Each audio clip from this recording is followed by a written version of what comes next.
রেগা প্রকল্পে শ্রমিকদের 200 দিনের কাজ ও 340 টাকার মজুরির দাবিতে সরব শ্রমিকরা। রেগার কাজ চলছে উত্তর মহেশপুর 6 নং ওয়ার্ডে কাঠালিয়া ব্লকের অন্তর্গত উত্তর মহেশপুর গ্রাম পঞ্চায়েত। যদিও বিভিন্ন পঞ্চায়েতে চলছে রেগা প্রকল্পের মাধ্যমে কৃষি জমি সমতলের কাজ।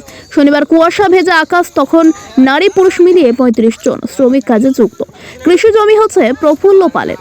জমির মালিক প্রফুল্ল পাল সংবাদকর্মীকে জানান যে, দেখুন, বিগত বন্যায় জমিতে কিছু মাটি এসে ভরাট হয়ে গেছে, যে কারণে চলতি আমন মৌসুমে ফসল করা বড় সমস্যা হয়েছিল।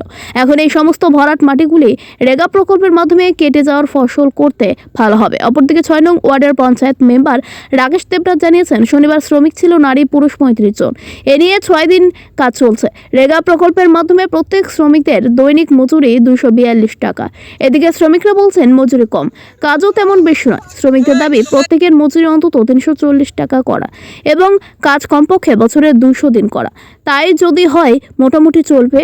শ্রমিকরা আরও জানিয়েছেন যে, প্রচণ্ড শীতের মধ্যেও পেটের তাগিদে কাজ করতে হচ্ছে, কিন্তু নিত্যদিনের প্রয়োজনীয় জিনিসপত্রের দাম তো অনেক বেশি। কি করে সংসার চালাবো? কাজেই সরকার যেন আমাদের জন্য রেগা প্রকল্পের কাজ বৃদ্ধি করে মজুরি বাড়িয়ে দেওয়া হয়, এমনটাই তাদের দাবি। নম্বর ওয়ার্ডের মেম্বার 6 নম্বর ওয়ার্ডের মেম্বার উত্তর মহেশপুর গ্রাম পঞ্চায়েতে। রেখার কাজ চলছে আজকে প্রায় 6 দিন ধরে। হ্যাঁ, আজকে কত লেবার? আজকে প্রায় আমরা 35 লেবার মতন আছে। শ্রমিকের মজুরি কত? শ্রমিকের মজুরি 242 টাকা। ঠিক আছে।